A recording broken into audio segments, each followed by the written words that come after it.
الحمد لله نحمده ونستعينه ونستغفره ونؤمن به ونتوكل عليه ونعوذ بالله من شرور أنفسنا ومن سيئات أعمالنا من يهده الله فلا مضل له ومن يضلله فلا هادي له ونشهد أن لا إله إلا الله وحده لا شريك له ونشهد أن سيدنا وقدوتنا وحبيبنا ومولانا محمدا عبده ورسوله صلى الله تعالى عليه وعلى آله وأصحابه وأولاده وأزواجه وأنصاره وأتباعه وأشياعه ومحبيه وأمته وعلينا معهم أجمعين وسلم تسليما كثيرا كثيرا. أما بعد فقد قال الله تبارك وتعالى في كتابه المجيد بعد أعوذ بالله من الشيطان الرجيم بسم الله الرحمن الرحيم لقد جاءكم رسول من أنفسكم عزيز عليه ما عنتم حريص عليكم بالمؤمنين رؤوف رحيم فإن تولوا فقل حسبي الله لا إله إلا هو عليه توكلت وهو رب العرش العظيم. وقال النبي صلى الله تعالى عليه وسلم والله لا يؤمن أحدكم حتى يكون هواه تبعا لما جئت به. وقال في حديث آخر ارحموا ترحموا ارحموا من في الأرض يرحمكم من في السماء أو كما قال سيدنا وهادينا محمد صلى الله تعالى عليه وسلم. نگاہوں میں جمع کر حلیے فخر بنی آدم تخیل کے دریچے سے انہیں دیکھا کریں گے ہم. نگاہ نامراد دید کی حسرت نکالیں گے کسی صورت دل مہجور کو اپنے سنبھالیں گے. میرے محترم بزرگوں اور دوستوں، میرے غیور نوجوان ساتھیوں، اس وقت آپ حضرات کے سامنے میں نے قرآن مقدس کی ایک آیت کریمہ تلاوت کی اور اللہ کے حبیب صلی اللہ علیہ وسلم کی 3 حدیثیں میں نے پڑھی. ان آیتوں کے اندر اللہ رب العزت نے آقا مدنی صلی اللہ علیہ وسلم کی شان رحمت، رافت اور شان کریمی کو بیان فرمایا ہے.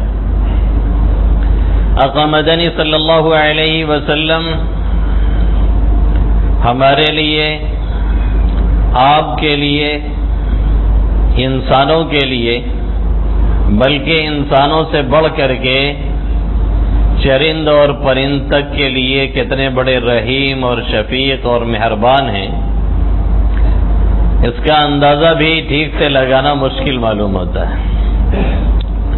اللہ رب العزت نے اس آیت کریمہ میں جس نبی آخر الزماں محمد عربی صلی اللہ علیہ وسلم کی آمد کی بات کی تو ان کی خاص صفت شان کریمی کا تذکرہ ساتھ میں فرمایا۔ اللہ نے یہ فرمایا کہ محمد عربی صلی اللہ علیہ وسلم جو تمہارے درمیان تشریف لائے ہیں اور تمہیں میں سے ہیں اور تمہارے ہی افراد میں سے ایک فرد ہیں، یہ اور بات ہے کہ ان کا مقام اور ان کی حیثیت اتنی بلند ہے کہ اسے الفاظ میں بیان نہیں کیا جا سکتا ہے۔ اسی لیے ایک شاعر نے کہا ہے اور بالکل بجا کہا ہے، جمال و حسن کی الفاظ میں تعبیر ناممکن، جمال و حسن کی الفاظ میں تعبیر ناممکن، مجسم نور کی کھینچے کوئی تصویر ناممکن۔ اور دوسرے شاعر نے کہا کہ ڈھونڈو گے اگر تم کہیں ثانی محمد، ڈھونڈو گے اگر تم کہیں ثانی محمد، ثانی تو بڑی چیز ہے سایہ نہ ملے گا۔ یہ آقا مدنی صلی اللہ علیہ وسلم کی حالت ہے۔ اصل میں کسی کی صفات عالیہ کا بیان اور اس کی تمام صفات کو لا کر کے لوگوں کے سامنے رکھ دینا، یہ جب ہی ممکن ہے جب اس کی کنہ تک، جب اس کی حقیقت تک انسان کی رسائی پورے طور سے ممکن ہو۔ اور اگر رسائی ممکن نہیں ہے تو مدح و منقبت نام ہی ہے کسی کے کمالات بالغہ، کسی کے اوصاف جمیلہ، کسی کے ظاہری اور باطنی خوبیوں کو الفاظ میں ڈھال دینے کا۔ یہ جب ہی ممکن ہے جب آپ اس کی خوبیوں تک رسائی حاصل کر لیں، اور اگر نہیں حاصل کر پا رہے ہیں، اس کی کن اور حقیقت تک مکمل رسائی نہیں ہو پا رہی ہے، تو ظاہر ہے اسے الفاظ میں ڈھالا نہیں جا سکتا اور بیان نہیں کیا جا سکتا ہے۔ جس طریقے سے بہت سی حقیقتیں، جس طریقے سے بہت سے حقائق اور جس طریقے سے نامعلوم کتنی چیزوں کی حقیقتوں کے ادراک اور اس تک پہنچنا یہ ہم سے اور آپ سے، ہماری دسترس سے باہر ہے، اسی طریقے سے حقیقت محمدیہ صلی اللہ علیہ وسلم کی کن اور حقیقت تک رسائی اور گہرائی تک پہنچ جانا یہ انسانوں کے بس سے باہر ہے اور بہت ہی دور ہے۔ اسی لیے شاعر نے یہ جملہ کہا کہ جمال و حسن کی الفاظ میں تعبیر ناممکن، مجسم نور کی کھینچے کوئی تصویر ناممکن، کوئی بیان ہی نہیں کر سکتا ہے۔ آپ صلی اللہ علیہ وسلم کی وہ حالت ہے۔ جتنے بھی اس لائن میں قدم رکھے ہیں اور جنہوں نے بھی آقا مدنی صلی اللہ علیہ وسلم کے اوصاف جمیلہ کا نقشہ کھینچنا چاہا ہے، اخلاق حمیدہ کو بیان کرنا چاہا ہے، آپ کی صفات عالیہ کو الفاظ میں ڈھالنا چاہا ہے، وہ جا کر کے یہ کہہ کر کے تھک کر کے عاجز ہو کر کے رہ گئے ہیں کہ یہ ہمیں نمبس کی داند ماہر ہویم کہ من نیز از خریداران ہویم۔ بھائی میں یہ سوچ رہا تھا کہ میرا بھی نام آ جائے کہ میں بھی مدح منقبت کرنے والا ہوں، میرا بھی نام آ جائے کہ میں آقا مدنی صلی اللہ علیہ وسلم کا نام لینے والا ہوں۔ میں نے اس لیے نام نہیں لیا ہے، میں نے اس لیے تعریف نہیں کی ہے، میں نے اس لیے خوبیاں نہیں بیان کی ہیں کہ میں آپ کی خوبیاں بیان کر سکتا ہوں، بلکہ میں اپنے الفاظ کو آپ صلی اللہ علیہ وسلم کا نام لے کر کے الفاظ کے اندر خوبصورتی لانے کی کوشش کر رہا ہوں کہ میرا بھی نام آ جائے کہ میں بھی ایک صف میں کھڑا ہوں۔ کہ آپ جانتے ہیں حضرت یوسف علیہ نبینا علیہ الصلاۃ والسلام کی جب بازار مصر میں نیلامی ہو رہی تھی اور خریداری چل رہی تھی، لوگ ایک سے ایک وزیر، ایک سے ایک امیر، ایک سے ایک کبیر سب راستے میں کھڑے ہیں لائن لگائے ہوئے، اور نہ معلوم کتنے پیسے لے کر کے سب کھڑے ہیں۔ اس میں ایک بڑھیا بھی بیچ میں کھڑی ہو گئی تھی اور وہ کچھ سوت کاٹ کر کے لائی تھی، معمولی سے دھاگے وہ لے کر کے کھڑی ہے۔ کسی نے دیکھا گھوم کر کے تو کہا اماں جی یہ کیا ہے؟ یہاں تو ایک سے ایک وزیر اور کبیر لگے ہوئے ہیں، مالنے کوئی قیمت دے پاتا ہے کہ نہیں دے پاتا ہے؟ آپ معمولی سے سوت لے کر کے آئی ہیں اور معمولی سے دھاگے لے کر کے آئی ہیں، وہ بھی کس کو خریدنے کے لیے؟ حضرت یوسف علیہ نبینا علیہ الصلاۃ والسلام کو خریدنے کے لیے۔ تو اس بوڑھی اماں نے کیا جواب دیا تھا؟ ہمیں نمبس کے داند ماہر ہویم کہ من نیز از خریداران ہویم، مجھے بھی پتا ہے کہ وہ آفتاب و مہتاب ہے، مجھے بھی معلوم ہے کہ میرے پاس اس کی قیمت نہیں ہے، مجھے بھی معلوم ہے میں اس کی قیمت نہیں دے سکتی ہوں، لیکن میرا کم سے کم نام تو آ جائے گا کہ میں بھی خریداروں میں شامل تھی۔ اور آج جب بھی حضرت یوسف کا تذکرہ ہوتا ہے اس بوڑھی اماں کا ضرور تذکرہ آ جایا کرتا ہے کہ وہ بھی خریداروں میں شامل تھی۔ ایسے ہی ہم جب کبھی آقا مدنی صلی اللہ علیہ وسلم کے تعلق سے بات کرتے ہیں یا ہمارے شعراء کرتے ہیں یا نعت خواں کرتے ہیں، کوئی آپ کے اوصاف کو بیان کرتا ہے، کوئی آپ کے محاسن کو بیان کرتا ہے، کوئی آپ کی خوبیوں کو بیان کرتا ہے، تو پھر اس لیے نہیں کہ وہ حق ادا کر سکتا ہے، بلکہ اس لیے تاکہ اس کا بھی نام آ جائے اور کل قیامت میں آپ صلی اللہ علیہ وسلم کی مدح کرنے والے، آپ صلی اللہ علیہ وسلم کی مدح سننے والے، آقا مدنی صلی اللہ علیہ وسلم کی صفات کو بیان کرنے والے، آقا کی صفات کو سننے والوں میں سے کم نام آ جائے، کیونکہ ہم کہاں سے بیان کریں گے؟ خود اللہ جس کی ثنا کر رہا ہے، خود اللہ جس کی تعریف کر رہا ہے، وہ محمد بھی، حامد بھی، محمود بھی، آپ محمد بھی ہیں، آپ محمود بھی ہیں، آپ حامد بھی ہیں، آپ تعریف کرنے والے بھی ہیں، آپ کی تعریف کی جا رہی ہے، اور ان کا نام کلمہ میں بھی ہے، ان کا نام درود میں بھی ہے، ان کا نام اذان میں بھی ہے، ان کا نام اقامت میں بھی ہے، ان کا نام نماز میں بھی ہے، کہیں اللہ نے چھوڑا نہیں ہے۔ اسی لیے حسان ابن ثابت شاعر رسول صلی اللہ علیہ وسلم فرماتے ہیں وَشَقَّ لَهُ مِنْ اسْمِهِ لِيُجِلَّهُ فَذُو الْعَرْشِ مَحْمُودٌ وَهَذَا مُحَمَّدٌ، اللہ نے اپنے نام سے نکال کر کے آپ کا نام بنایا ہے۔ وَشَقَّ لَهُ مِنْ اسْمِهِ لِيُجِلَّهُ، آپ کے نام کی عظمت، آپ کی اہمیت کو بڑھانے کے لیے اللہ نے آپ کے نام کو اپنے نام سے نکالا ہے۔ فَذُو الْعَرْشِ مَحْمُودٌ وَهَذَا مُحَمَّدٌ، عرش والا محمود ہے، آقا مدنی صلی اللہ علیہ وسلم محمد ہے، عرش والے کی بھی تعریف ہو رہی ہے، آقا کی بھی تعریف ہو رہی ہے، تو اللہ نے اٹھایا ہی یہیں سے۔ اللہ کیا فرماتا ہے؟ لقد جاءكم رسول من أنفسكم عزيز عليه ما عنتم حريص عليكم بالمؤمنين رؤوف رحيم، تمہارے درمیان تم میں کے ایک پیغمبر تشریف لائے ہیں۔ لقد جاءكم رسول من أنفسكم عزيز عليه ما عنتم، تمہیں جو تکلیف، تمہیں جو پریشانی، تمہیں جو مصیبت پہنچتی ہے وہ ان پر گرا گزرتی ہے۔ خنجر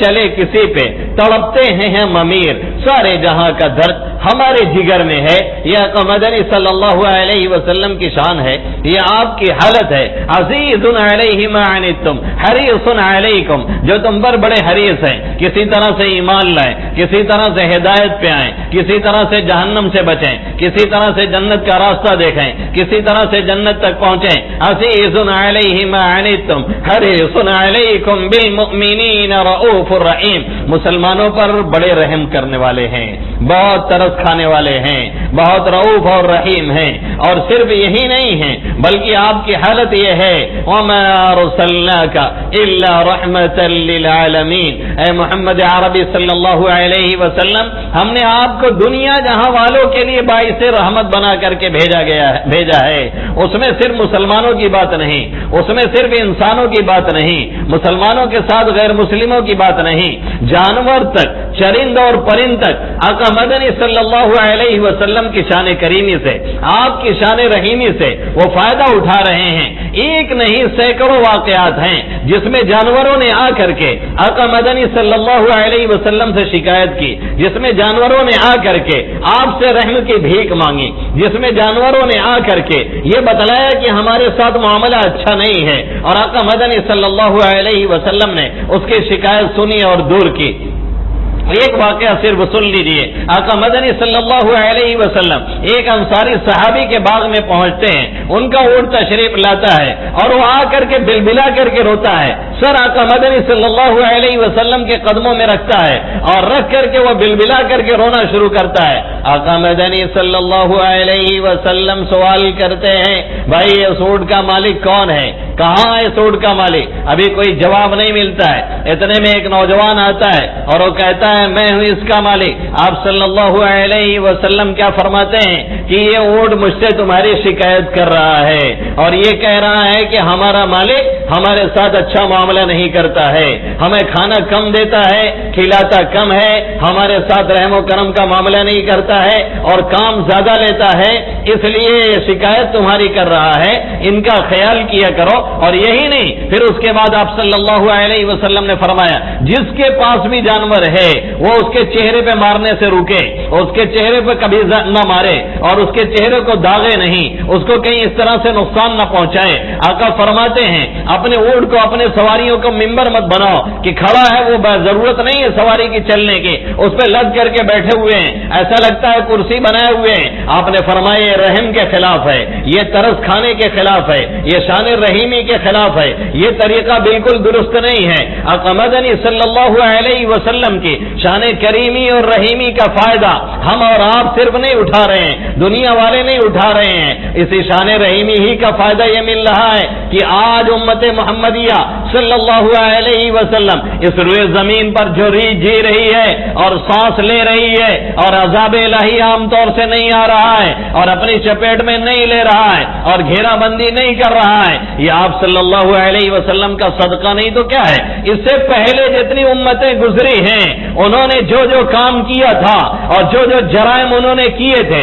اور جو جو کرائم انہوں نے کیے تھے اور جو جو بدماشیاں انہوں نے کی تھی اور جو جو عیاشیاں انہوں نے کی تھی، ایک ایک جرموں کی وجہ سے انہیں تہس نہس کر دیا گیا تھا، ایک ایک جرموں کی وجہ سے انہیں تہوبالا کر دیا گیا تھا، ایک ایک جرموں کی وجہ سے ان پر پتھروں کی باقاعدہ نشان زدہ پتھر کی بارش کی گئی تھی اور نہ معلوم کتنی بستیوں کو اٹھا کر کے پلٹ دیا گیا تھا اور کام تمام کر دیا گیا تھا۔ لیکن اللہ کے حبیب صلی اللہ علیہ وسلم کی دعاؤں کی برکت سے اور آپ کی ذات کی برکت سے اس امت کی اللہ حفاظت فرماتا رہا ہے اور فرماتا رہے گا۔ کبھی پورے طور سے استحصال کر دیا جائے، جزوی عذاب کسی علاقے میں آئے تو آئے، لیکن پورے طور سے امت تباہ کر دی جائے، یہ ہو ہی نہیں سکتا۔ اللہ نے قرآن میں خود فرمایا وَمَا كَانَ اللَّهُ لِيُعَذِّبَهُمْ وَأَنْتَ فِيهِمْ وَمَا كَانَ اللَّهُ مُعَذِّبَهُمْ وَهُمْ يَسْتَغْفِرُونَ وَمَا كَانَ اللَّهُ لِيُعَذِّبَهُمْ وَأَنْتَ فِيهِمْ۔ اے محمد عربی صلی اللہ علیہ وسلم، جب تک آپ ان کے درمیان رہیں گے تب تک اللہ انہیں عذاب نہیں دینے والا ہے۔ اور آپ کو معلوم ہے جتنے انبیاء آتے تھے وہ وقتی طور سے آتے تھے، جتنے انبیاء آتے تھے وہ ایک علاقے کے لیے آتے تھے اور جب وہ چلے گئے تو ان کی نبوت ختم ہو گئی، ان کا سلسلہ ختم ہو گیا، ان کا علاقہ ختم ہو گیا۔ لیکن محمد عربی صلی اللہ علیہ وسلم آئے تو آنے کے لیے آئے، آپ صلی اللہ علیہ وسلم تشریف لائے تو تشریف لانے ہی کے لیے آئے، آپ جانے کے لیے نہیں آئے۔ آپ جب مکہ میں ہیں تب بھی نبی ہیں، آپ مدینہ میں ہیں تب بھی نبی ہیں، آپ طائف میں ہیں تب بھی نبی ہیں، آپ علاقہ چھوڑ کر کے معراج کے لیے جا رہے ہیں تب بھی نبی ہیں، کفار تب بھی خرافات میں مبتلا ہیں، لیکن چونکہ میرا نبی موجود ہے اس لیے اللہ عذاب نہیں دے رہا ہے، کیونکہ اللہ نے وعدہ کر رکھا ہے وَمَا كَانَ اللَّهُ لِيُعَذِّبَهُمْ وَأَنْتَ فِيهِمْ۔ جب تک آپ ان کے درمیان رہیں گے تب تک اللہ انہیں عذاب دینے والا نہیں۔ یہی نہیں، جب نبی اس دنیا سے پردہ فرما جاتے ہیں اور جا کر کے اپنی جگہ آرام کر رہے ہیں تب بھی وہ نبی ہیں، صبح قیامت تک وہ نبی رہیں گے اور نبوت کے سلسلہ چلتا رہے گا حتیٰ کہ جب حشر قائم ہوگا اور حساب کتاب کا مسئلہ کھڑا ہوگا تب بھی کوئی نہیں ہے، نبی محترم محمد عربی صلی اللہ علیہ وسلم ہے۔ وَمَا كَانَ اللَّهُ لِيُعَذِّبَهُمْ وَأَنْتَ فِيهِمْ وَمَا كَانَ اللَّهُ مُعَذِّبَهُمْ وَهُمْ يَسْتَغْفِرُونَ۔ یہ نبی رحمت ہیں جن کی رحمت ہر جگہ کار فرما ہے، یہ نبی رحمت ہیں جن کی رحمت انسانوں پر ہے، یہ نبی رحمت ہیں جن کی رحمت سے تمام لوگ فائدہ اٹھا رہے ہیں، یہ نبی رحمت ہیں جن کی رحمت سے جانور بھی فائدہ اٹھا رہے ہیں۔ آقا مدنی صلی اللہ علیہ وسلم کا گزر ایک علاقے سے ہو رہا ہے، ایک جگہ سے آواز آتی ہے، ایک جنگل کے درمیان سے آقا گزر رہے ہیں، یا آواز آتی ہے یا رسول اللہ صلی اللہ علیہ وسلم، اے اللہ کے رسول۔ آقا ادھر دیکھتے ہیں کوئی نہیں ہے، آقا ادھر نظر دوڑاتے ہیں کوئی نہیں ہے، پھر آواز آتی ہے، پھر آقا مدنی صلی اللہ علیہ وسلم دیکھتے ہیں، کیا دیکھتے ہیں؟ فَإِذَا ضَبِيَةٌ مَوْثُوقَةٌ، ایک ہرنی ہے جو بدھی ہوئی ہے، جسے کسی نے لا کر کے کھوٹے سے باندھ رکھا ہے، وہ آواز دے رہی ہے۔ آقا مدنی صلی اللہ علیہ وسلم جب اس کی طرف متوجہ ہوتے ہیں وہ فرماتی ادنو، آپ ذرا قریب آئیے۔ آقا اس اس کے قریب جاتے ہیں، اس کے بعد سوال کرتے ہیں ما حاجتو کا، ضرورت کیا ہے، تیری پریشانی کیا ہے، آواز کیوں تو نے لگائی ہے، کیوں بلا رہی ہے؟ وہ ہرنی کیا کہتی ہے، اے اللہ کے حبیب صلی اللہ علیہ وسلم، میرے دو بچے ہیں، ابھی تازہ تازہ میں نے انہیں دیا اور جنما ہے، اس پہاڑی کے پیچھے میرے دونوں بچے پڑے ہوئے ہیں، اور یہ شخص مجھے پکڑ کر کے لے کے آیا ہے، یہاں اپنے یہاں باندھ رکھا ہے، میرے بچے بھوکے ہیں، نبی رحمت میں آپ سے درخواست کرتی ہوں آپ سفارش کریں اور مجھے کھول دیں، میں جاتی ہوں اپنے بچے کو دودھ پلا کر کے، پھر میں آپ سے وعدہ لیتی ہوں میں لوٹ کر کے یہیں آؤں گی اور آ کر کے اپنے کو بدوا دوں گی۔ آقا مدنی صلی اللہ علیہ وسلم فرماتے ہیں ایسا تو نہیں ہے تو چھوڑ کر کے بھاگ جائے گی، ایسا تو نہیں ہے تجھے موقع دیا جائے تو یہاں سے نکل جائے پھر لوٹے نہیں۔ اس نے فرمایا اگر ایسا ہوا تو مجھے جتنی سخت سے سخت سزا دی جا سکتی ہو وہ سزا دی جائے، آپ نبی رحمت ہیں، آپ کی رحمت سے میں چاہتی ہوں کہ مجھے اتنی اجازت ملے اور ضرورہما اپنے دونوں بچے کو جا کر کے دودھ پلا سکوں، اور پھر وعدہ لیتی ہوں کہ میں لوٹ کر کے ابھی آ رہی ہوں۔ آقا مدنی صلی اللہ علیہ وسلم نے اسے کھوٹے سے کھول دیا، اسے بانس سے آپ نے کھول دیا، وہ دوڑتی ہوئی چوکڑیاں بھرتی ہوئی گئی اور جانے کے بعد دودھ پلا اپنے دونوں بچوں کو، اور پھر اسی وقت وہ واپس آتی ہے، آقا مدنی صلی اللہ علیہ وسلم کے قدموں میں سر رکھتی ہے، آقا پھر اسے باندھتے ہیں، اتنے میں وہ عربی وہ دیہاتی جو لے کر کے آیا تھا اور جس نے باندھ رکھا تھا وہ بیدار ہوتا ہے، اور اس کے بعد یہ ماجرا دیکھ کر کے کہتا ہے آپ فرمائیے آپ کی کوئی ضرورت ہو تو ہم پوری کریں۔ آپ صلی اللہ علیہ وسلم نے فرمایا میری کوئی ضرورت نہیں، اتنی سی ضرورت ہے،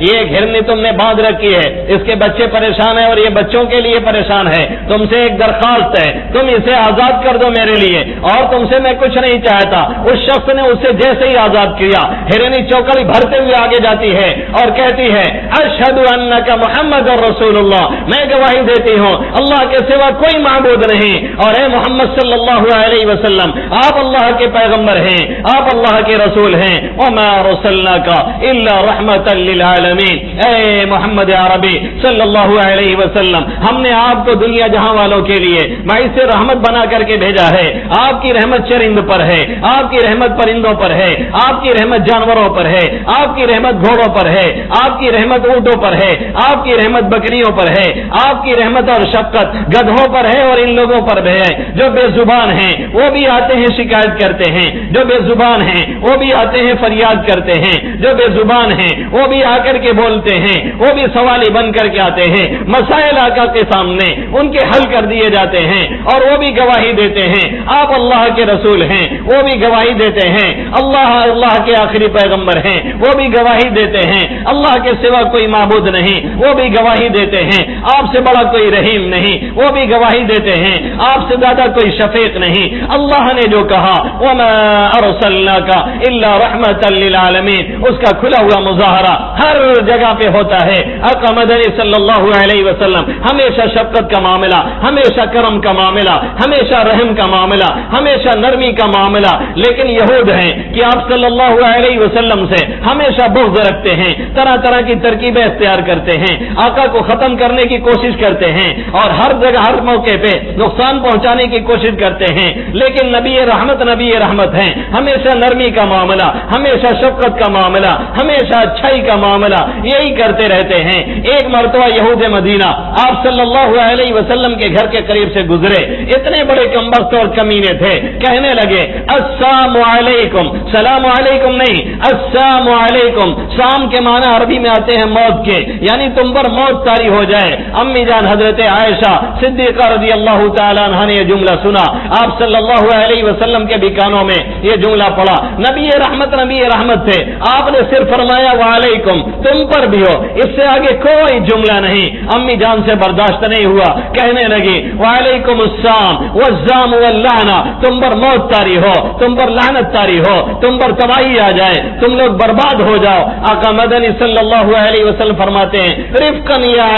عائشہ نرمی کا معاملہ کرو، نرمی جس چیز میں لگتی ہے اسے چار چاند لگا دیتی ہے، اور جہاں سے نرمی نکل جاتی ہے اسے عیبدار بنا دیا کرتی ہے۔ امی جان فرماتی ہیں اے محمد صلی اللہ علیہ وسلم آپ نے سنا نہیں یہ کیا کہہ رہے ہیں، آپ نے سنا نہیں یہ کیا بول رہے ہیں، آپ نے سنا نہیں انہوں نے آپ کو کیا بد دعائیں دی ہیں۔ آپ صلی اللہ علیہ وسلم نے فرمایا ہاں میرے کانوں نے سنا ہے، اس میں کوئی دو رائے نہیں ہے، میں نے بھی تو کیا کیا، میں نے بھی تو صرف اتنا کہا وعلیکم تم پر بھی ہو، تم جس چیز کے مستحق ہو تمہارے اوپر ہو، اس سے زیادہ مجھے بولنے کی ضرورت نہیں۔ وہ طرح طرح کی باتیں کرتے ہیں، وہ طرح طرح کی بد دعائیں دیتے ہیں، وہ طرح طرح کی خرافات کرتے ہیں، لیکن آقا مدنی صلی اللہ علیہ وسلم ہے کہ اپنے رحم و کرم کے معاملے میں کہیں پیچھے ہٹنے کا نام نہیں لیتے ہیں، کہیں آقا مدنی صلی اللہ علیہ وسلم دامن رحمت کو چھوڑتے نہیں ہیں، ہمیشہ وہی رحم کا معاملہ، ہمیشہ وہی کرم کا معاملہ۔ جب شروع میں مشن رسول صلی اللہ علیہ وسلم کا آغاز ہوا، تبلیغ شروع ہوئی اور مکہ کی گلیوں میں آقا مدنی صلی اللہ علیہ وسلم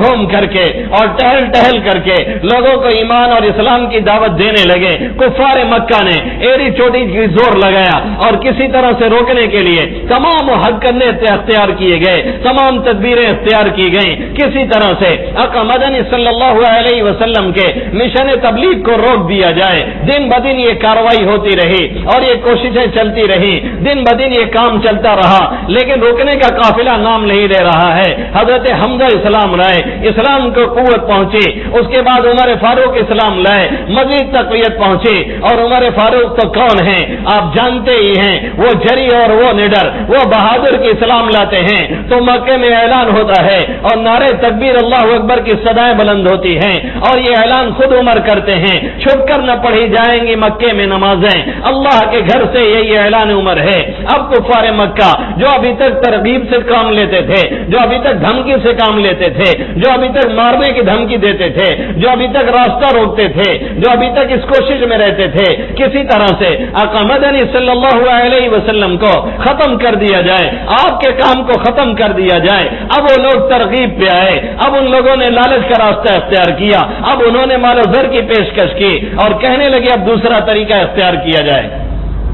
اور اس کے لیے ان لوگوں نے کچھ ترکیبیں اختیار کی۔ ایک مرتبہ سب بیٹھے مشورہ کر رہے تھے، دارالندوا، کمیٹی ہال، میٹنگ ہال، ان کا اس میں مشورہ ہوتا رہتا تھا۔ انہوں نے کہا کسی ایسے شخص کو تیار کیا جائے جو کہانت کا علم رکھتا ہو، جو شعر شاعری سے مہارت رکھتا ہو، جو ادیب بھی اور زبان دان ہو، جا کر کے محمد صلی اللہ علیہ وسلم سے بات کرے۔ اس نے تو ناک میں دم کر رکھا ہے اور دن بدن لوگ اس کے دین میں داخل ہوتے جا رہے ہیں، اس کے لیے کس کو چنا جائے؟ کچھ لوگوں کا مشورہ ہوا کہ عتبہ ابن ربیعہ جس کی کنیت ابو الولید ہے اس کو تیار کیا جائے، یہ کاہن بھی ہے، یہ زبان دان بھی ہے، یہ شاعر بھی ہے، بہت بڑا ماہر بھی ہے، یہ اگر تیار ہو گیا بات کرنے کے لیے ہو سکتا ہے کوئی بات بیٹھ جائے۔ عتبہ کے پاس لوگ آتے ہیں اور کہتے ہیں تمہیں جا کر کے بات کرنی ہے۔ اس نے کہا تم لوگ یہ چاہتے ہو کہ میں بات کروں؟ لوگوں نے کہا ہاں۔ اس نے کہا پھر مجھے آزادی دے جائے، میں جیسے چاہوں گا جا کر کے گفتگو کروں گا۔ اس کے بعد وہ وہاں سے اٹھتا ہے۔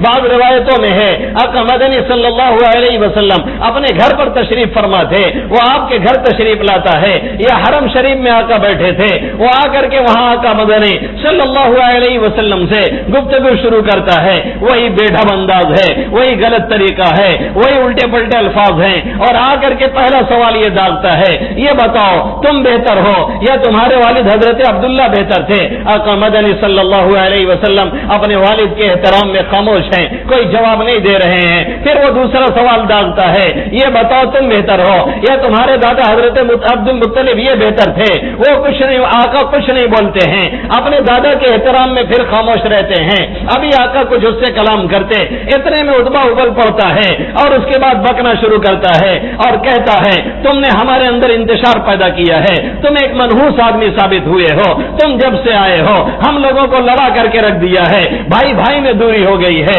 باپ بیٹے میں دوری ہو گئی ہے، بیٹا باپ کا چہرہ دیکھنا نہیں چاہتا ہے، تم نے انتشار پیدا کیا ہے۔ اور اب تو لوگ کہنے لگے ہیں قریش کے اندر ایک کاہن ہے، ایک جادوگر ہے جو جادوگری سے کام لیتا ہے، لوگوں کے دلوں کو پھیر دیتا ہے، اب تو ہمارا جینا دوبر ہو چکا ہے، ہم چاہتے ہیں کوئی حاملہ عورت کی پکار کی طرح سے کوئی پکار لگائے، ہم آپس میں بھیڑیں اور دنیا سے چلے جائیں، جینا اچھا نہیں لگتا، اب مرنا پسند ہے، تم نے تو مارا ہے، سب کچھ برباد کر کے رکھ دیا ہے۔ عتبہ بکواس کرتا رہا، عتبہ بکتا رہا، آقا مدنی صلی اللہ علیہ وسلم خاموشی سے سنتے رہے۔ اس سے قبل کی آقا کو جواب دیتے، اس نے اپنی پیشکشیں شروع کر دی اور کہنے لگا جو کچھ تم یہ کر رہے ہو یہ بتاؤ، اگر اس کا مقصد تمہاری سرداری ہے ہم تمہیں سردار تسلیم کرتے ہیں، تم جو فیصلہ کرو گے ہم اسے ماننے کے لیے تیار ہیں، آج سے تم ہمارے سردار ہو۔ اور اگر اس کا مقصد اور مطلب یہ ہے کہ تمہیں کچھ مال و دولت مل جائے تو یہ بتاؤ کتنا مال چاہیے،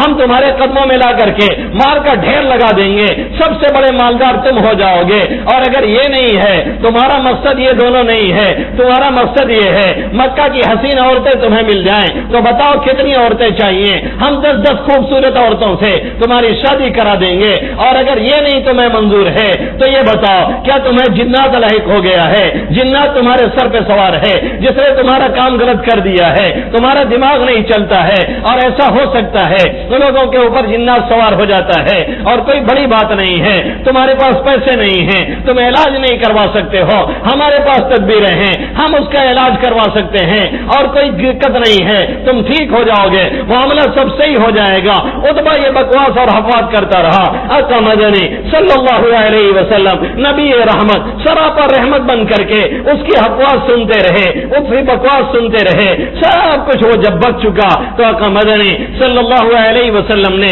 جب دیکھا اس کی پیشکشیں پوری ہوئی، کیا پیشکش تھی؟ شہنشاہی کیا پیشکش تھی؟ مالداری کیا پیشکش تھی؟ خوبصورت عورتیں کیا پیشکش تھی؟ جنات ہے تو اس کا علاج کروا دیتے ہیں۔ آقا نے سر اٹھایا، کہا اپنی بات پوری کر چکے ہو؟ کہنے لگا ہاں پوری کر چکا ہوں۔ آقا کہتے ہیں میری بھی سنو گے، میں بھی کچھ کہنا چاہتا ہوں۔ وہ پوچھتا ہے آپ کیا کہنا چاہتے ہیں؟ آقا کہتے ہیں اگر اجازت ہو تو میں بھی بولوں۔ عتبہ کو حیرانی ہوئی میں نے کیا کیا بول دیا، اور یہ اتنی سنجیدگی کے ساتھ آقا نے حسن سماعت کے اصول سے ذرہ برابر انحراف نہیں کیا، خاموشی سے سنتے رہے، نبی رحمت اپنے رحم و کرم کا مظاہرہ کرتے رہے۔ عتبہ بڑا حیران ہوا میں نے کیا کیا کہا، اور یہ شخص انتہائی سنجیدگی کے ساتھ یہ پوچھتا ہے کہ میں بھی کچھ کہوں۔ عتبہ نے کہا ہاں آپ کہیں۔ آقا مدنی صلی اللہ علیہ وسلم نے حامیم السجدہ کی تلاوت شروع کی، حامیم حامیم، آقا تلاوت شروع کر رہے ہیں۔ عتبہ ٹکٹکی باتیں دیکھ رہا ہے، تلاوت آگے بڑھتی ہے، جسم پہ کپ کپی طاری ہوتی ہے، تلاوت آگے بڑھتی ہے، وہ زمین پہ بیٹھ جاتا ہے، تلاوت آگے بڑھتی ہے، وہ ٹیک لگا کر کے پیچھے ہاتھوں سے سہارا لے لیتا ہے، قریب ہے کہ وہ گر جائے۔ آقا مدنی صلی اللہ علیہ وسلم پڑھتے چلے جا رہے ہیں یہاں تک کہ اس آیت پہ پہنچتے ہیں فَإِنْ أَعْرَضُوا فَقُلْ أَنذَرْتُكُمْ صَاعِقَةً مِثْلَ صَاعِقَةِ عَادٍ وَثَمُودَ، اگر تم لوگ اعراض کرو گے، اگر اب بھی نہیں مانو گے، میں تمہیں ڈرا رہا ہوں ایسے ہی کڑک سے، میں تمہیں ڈرا رہا ہوں ایسے ہی بجلی سے جو عاد و ثمود پہ نازل ہوئی تھی، ان کا کام تمام ہوا تھا، تمہارا بھی تمام ہو سکتا ہے۔ آقا مدنی صلی اللہ علیہ وسلم جب اس آیت پہ پہنچتے ہیں عتبہ کی حیرانی بڑھ جاتی ہے، وہ کھڑا ہوتا ہے، آقا کے منہ پہ ہاتھ رکھتا ہے، رشتہ داری کا واسطہ دیتا ہے، قسم کھا کے کہتا ہے اب رک جائیے، اب رک جائیے، بہت ہو چکا۔ آقا رکتے نہیں ہیں، تلاوت چلتی ہے، تلاوت چلتی ہے، یہاں تک کہ آیت سجدہ پہ پہنچتے ہیں۔ اس کے بعد آپ صلی اللہ علیہ وسلم پھر سجدہ کرتے ہیں، سجدہ سے اٹھتے ہیں، کہتے ہیں میرا جو کام تھا وہ میں نے پورا کر دیا، اب تم جانو تمہارا کام جانے۔ عتبہ وہاں سے اٹھتا ہے، لوگ آتے ہوئے دیکھتے ہیں جو انتظار میں بیٹھے تھے، ہو سکتا ہے کوئی خبر لے کر کے آئے، خوشخبری لے کر کے آئے، سب کہتے ہیں یہ تو اس چہرے کے ساتھ نہیں لوٹ رہا ہے جس چہرے کے ساتھ گیا تھا، اس کی حالت تو بدلی ہوئی لگ رہی ہے، چہرہ بدلا ہوا لگ رہا ہے۔ عتبہ آتا ہے اور کہتا ہے میں نے اس کا کلام سنا، وہ نہ شعر ہے، وہ نہ کہانت ہے، وہ نہ جادوگری ہے، میں سب چیزوں میں ماہر ہوں، اس کا کلام ایک اعلیٰ کلام ہے، یاد رکھو اس کی ایک شان ہونے والی ہے، تم لوگ اس سے دوری اختیار کر لو۔ اگر اس کا معاملہ آگے بڑھا اور عزت اور رحمت اسے ملتی رہی تو تمہارے خاندان کا ہے، تمہیں بھی بلندی ملے گی، اور اگر دوسروں نے اس کا کام تمام کیا تو تم لوگ بچ جاؤ گے، تمہارے سر پہ کوئی الزام نہیں آئے گا، اس طریقے سے کام چل جائے گا۔ لوگ تک عتبہ کو دیکھ رہے ہیں، عتبہ یہ بول کر کے کسی گہری سوچ میں ڈوب جاتا ہے، لوگ ٹکر دیکھتے ہیں، کچھ دیر بعد اس سے کہتے ہیں عتبہ یہ شعر ہے شعر۔ عتبہ کہتا ہے مجھ سے زیادہ کوئی شعر میں ماہر نہیں ہے، اس کا کلام شعر بھی نہیں ہے، یاد رکھو اس کا کلام ایک سحر آفری ہے، اس کے اندر ایک مٹھاس ہے، اوپر کا حصہ پتوں والا ہے، اس کے کلام کی ایک شان ہے، وہ بلند ہوتا ہے، اس میں بلندی نہیں اختیار اختیار کی جا سکتی ہے. یاد رکھو اس کی ایک عجیب شان ہونے والی ہے. تمہاری طبیعت کہے تو مانو یا نہ مانو وہ ایک الگ مسئلہ ہے, لیکن میں جو کہہ رہا ہوں, جو سن کے آیا ہوں, وہ شعر شاعری کچھ بھی نہیں ہے. یقیناً وہ ایک حق کلام پیش کر رہا ہے. یہ تو سچ ہے کہ عتبہ اسلام نہیں لایا, لیکن آقا مدنی صلی اللہ علیہ وسلم کی شان رحیمی نے, شان کریمی نے, آپ کے حسن سماعت نے عتبہ پہ اتنا اثر ڈالا, اتنا اثر ڈالا. کہاں مناظرہ کرنے آیا تھا, کہاں آپ کو قائل کرنے آیا تھا, کہاں لوٹ کر کے گیا ہے, تو پھر پوری طرح سے متاثر ہو کر کے گیا ہے. یہ آقا کا رحم تھا, یہ آقا کا کرم تھا, یہ آقا کی شان کریمی تھی, یہ آقا کا حسن اخلاق تھا. جو بھی ملتا تھا آقا اسے موڑ لیا کرتے, جو بھی ملتا آقا اسے پھیر لیا کرتے. یہ آج اخلاق ہمارے درمیان نہیں ہے, آپ کے درمیان نہیں ہے, ہم لوگوں میں نہیں ہے. آج ہم اپنے غلط رویے سے, آج ہم اپنے غلط کمنٹ سے, آج ہم اپنے غلط طریقے سے نہ معلوم کتنے لوگوں کے اسلام سے دوری کا سبب بنتے جا رہے ہیں. حالانکہ ہونا یہ چاہیے تھا محمد عربی صلی اللہ علیہ وسلم کے اخلاق عالیہ کا ہم مطالعہ کرتے, اخلاق عالیہ کو ہم غور سے سنتے, اخلاق عالیہ کو ہم غور سے پڑھتے اور اسے سبق لینے کی کوشش کرتے, تو آج نتیجہ کچھ اور ہوتا اور لوگ بھی متاثر ہو کر کے ہماری طرف مائل ہوتے. جرمن میں ایک عرب پڑھنے کے لیے گیا تھا,